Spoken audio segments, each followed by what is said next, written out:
All right, Shalom. First and foremost, I'm going to start this video by giving all praise, honor, and glory to Yahawah, BAHA, YAHAWASHI, BAHA, Rakakwadash. I'm going to send double honors to the apostles and the elders of Great Millstone who rule well. Shalom to you, Akim, you brothers that's pushing the word in truth and sincerity, living and teaching this thing in all diligence, man. All right. And it's going to be a quick video. It seems every so often you'll have guys, especially Israelite camps outside of Great Millstone, who will pop up thinking that it's okay to bring guns and bring weapons out to camp with them when they go out to teach, okay?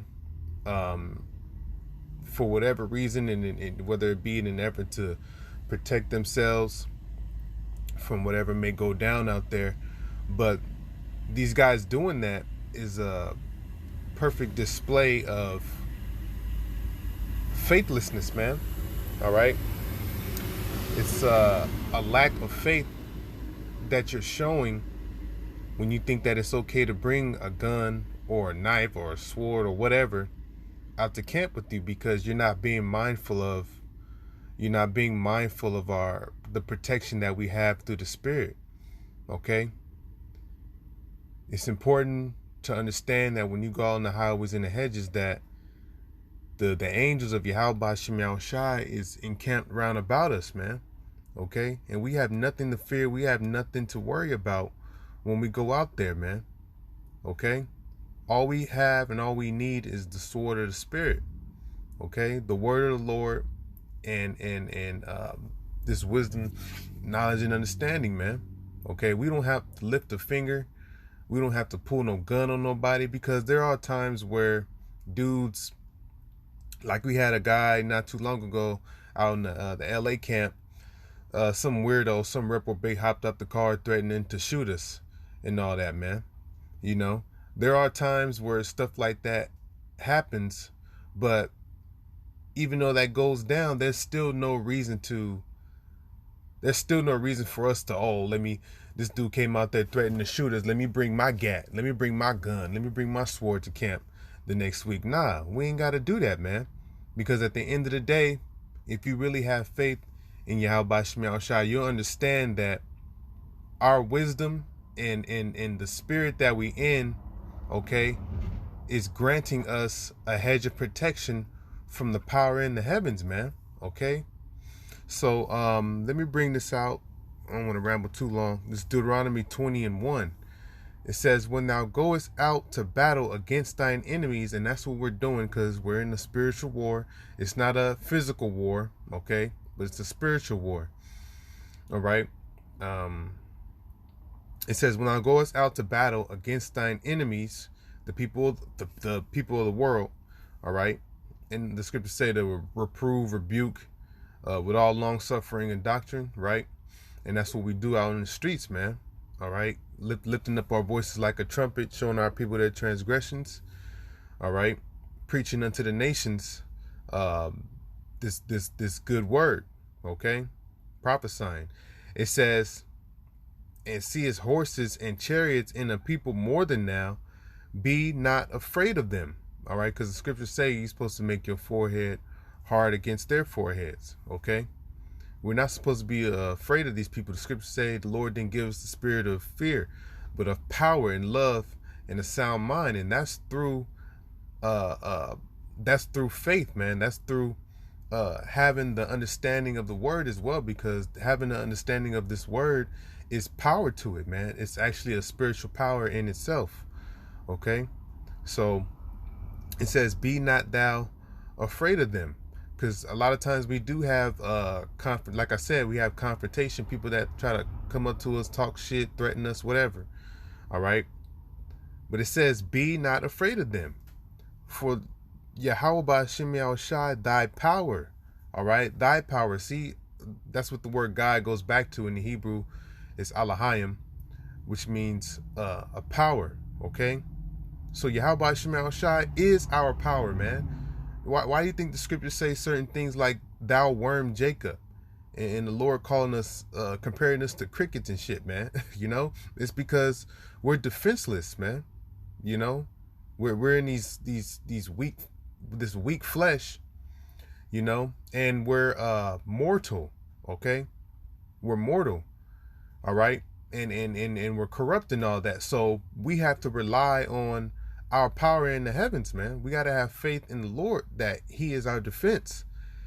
It says, for YAHAWASHI, thy power is with thee. So the Lord's present. The scriptures say, where 2 or 3 are gathered in my name, I am in the midst of them. I am in the midst of them.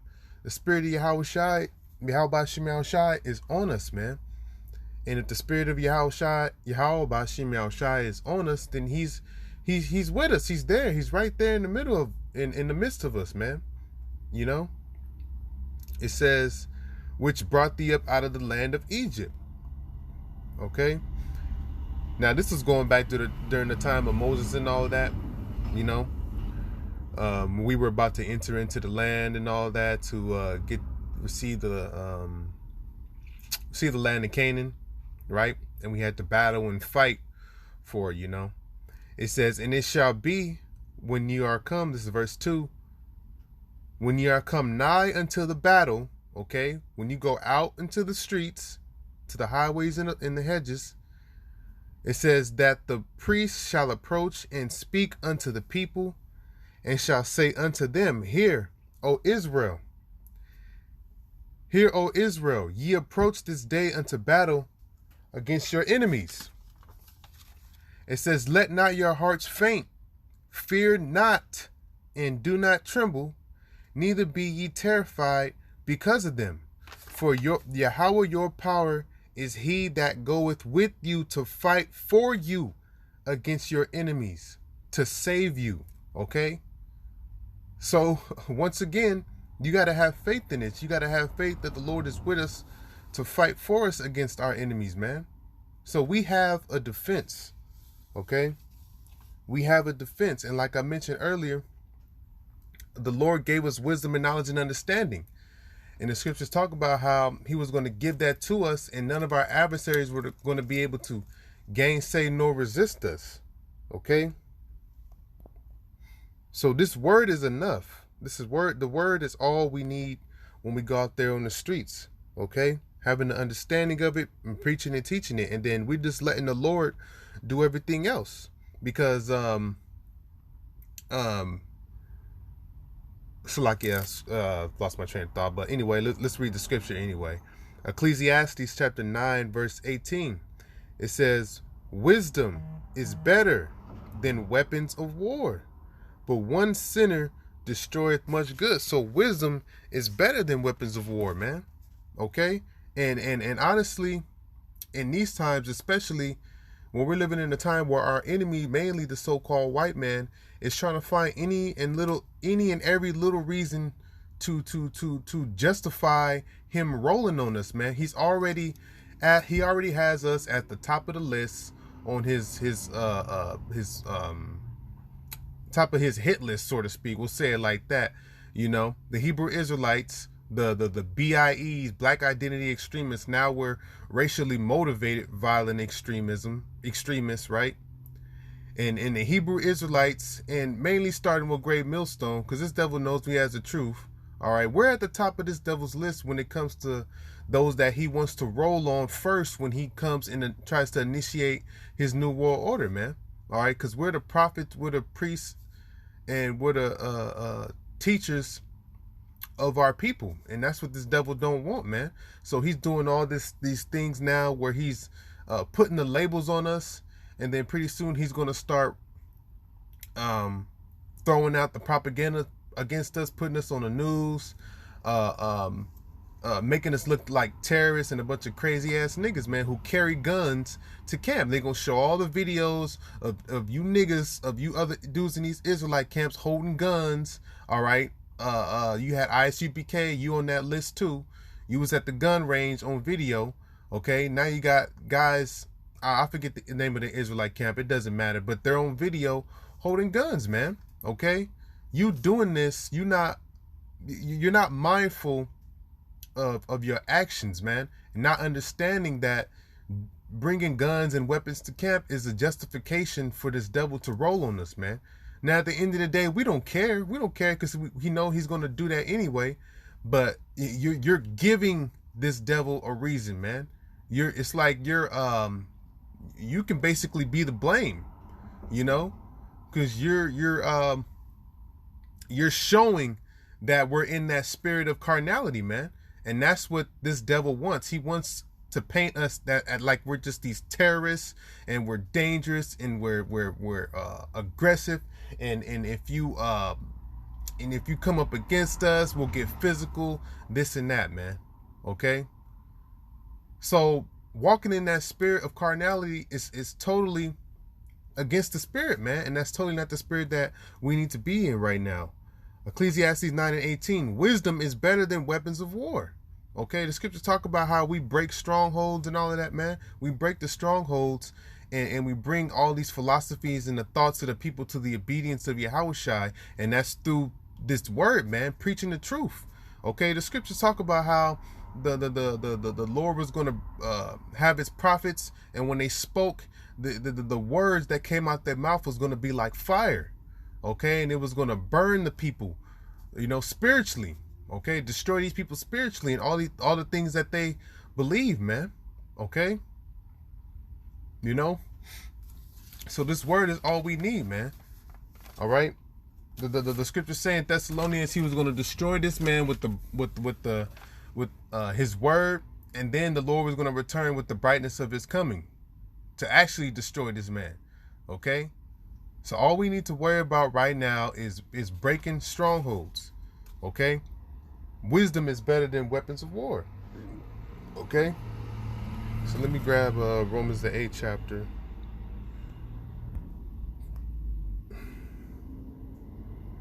Romans 8:5.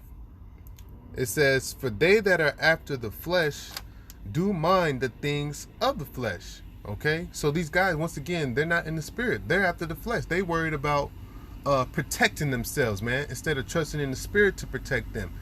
Through whatever they may experience or go through out there, man. All right. For they that are after the flesh do mind the things of the flesh. You worried about bringing guns to protect yourself. But they that are after the spirit, the things of the spirit. So if you mind the things of the spirit and you're in the spirit, you're going to understand that the Lord, okay, is with us. Okay. It says, for to be carnally minded is death. Right. When Peter, right, smote the ear off of the centurion that was about to arrest YAHAWASHI. Okay, YAHAWASHI rebuked Peter because he cut off his ear, and he told him what? They that live by the sword die by the sword. Okay, they that live by the sword die by the sword, because when you look at it in a grand scheme concerning our enemies, Esau, his carnality and him trusted in his sword is what is going to get him destroyed, man. Okay? He lived by the sword, therefore he's going to die by the sword, man. Okay? But when you live by the spirit, you're going to basically, when you trust in the spirit, you're going to live by the spirit. We'll say it like that, okay? It says, because the carnal mind is enmity against the Most High. See, the Most High don't want you to be trusting yourself, to trust in your flesh. Just like King David said, I don't trust in my bow. I don't trust in my sword or my spear, man.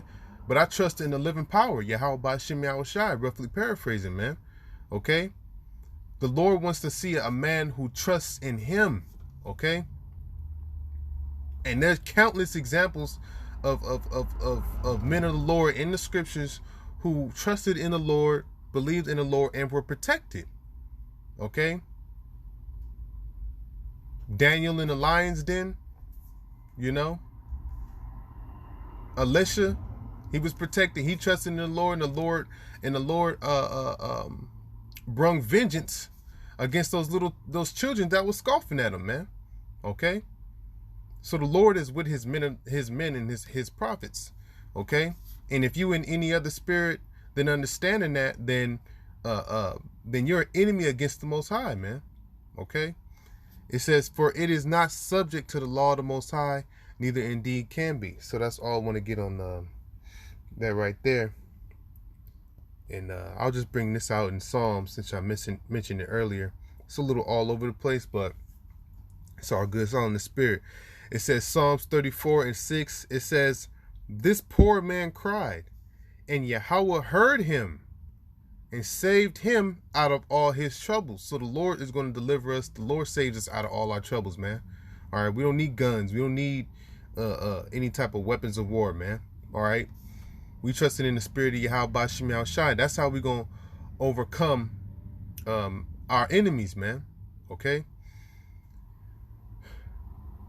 Verse 7, it says, the angel of YAHAWASHI encampeth round about them that fear him and delivereth them. So that's plain. The angels of the Lord are encamped round about us, man. All right. So if, people come up against us and threaten us and this and that, we're not really too worried about it, man, because we know there's angels all around us to protect us. All right. We're not tripping. All right. This is Ephesians chapter 6. All right. Like I mentioned earlier, the weapon that we use to battle and to come up with our enemies is this wisdom, is the spirit. All right. Which is in the scriptures. Okay. Ephesians chapter 6, verse 12. I'll start at 11. Put on the whole armor of the Most High, that ye may be able to stand against the wiles of the devil. For we wrestle not against flesh and blood, but against principalities, against powers, against the rulers of the darkness of this world, against spiritual wickedness in high places. Okay, so when what we're battling against is spiritual wickedness in high places, man. All right, we don't wrestle against flesh and blood. This is plain. We're not wrestling. We're not fighting, tussling against flesh and blood right now, man. We're fishers. We're fishermen. We're using the word to reel in the elect right now. That's it. And I can tell you in Jeremiah 16:16, then the Lord is going to eventually give us the power. But right now, we're not wrestling against flesh and blood. We're wrestling against demons, man. Okay? Even if somebody come up to you come up to the camp acting a damn fool, all right, pushing you and shoving you, that ain't no, I mean, you can protect yourself, but that ain't no reason for you to pull your gun out or pull a sword out, all right, to put that dude to death, If somebody come up acting a fool, man, just, hey, rebuke that damn demon, because he's a fucking demon. Now, there's a difference between, if he swung on you, like I said, then protect yourself, whatever. But there's really no justification for bringing guns and shit to camp, man. That's just off, man. If you really trust in the Lord, the Lord is going to protect you, man. That's all we need to really worry about. All right, because it's not even that person, like I said, the scripture is saying that we're fighting against. We're fighting against the demon that's on that person, man. Okay. This is verse 13. It says, wherefore take unto you the whole armor of the Most High, that ye may be able to withstand in the evil day, and have ye done all to stand. I'll skip to verse 17. It says, and take the helmet of salvation and the sword of the Spirit, which is the word of the Most High. This is the sword, man. Okay. The scriptures say that the word of the Most High is a two-edged sword. Okay, cutting it and dividing the even to the soul and spirit. Roughly paraphrasing, man. This word is what cuts you. Okay, and this is all we need to cut anybody else that comes up against us, man. All right. If we're making a verbalization with somebody, man, just use the scriptures to talk that dude away, But of course, if he's coming up against you physically, man, protect yourself. But the point is, man, all we need is the word. This is our sword. Okay. So with that, I pretty much hit the point, man. All right, we don't need guns. We don't need a bunch of extra shit when we out there on the streets, man. We have angels camped round about here, man. Around about us, to protect us. Okay. So with that, man, I'm gonna close it out and say Brakati Yahawah, Brakati YAHAWASHI, Brakati Yahawah, Brakati YAHAWASHI, to Shalom to you brothers out there that's pushing the word. Yahawah Shai, Barakathum. Say Shalom.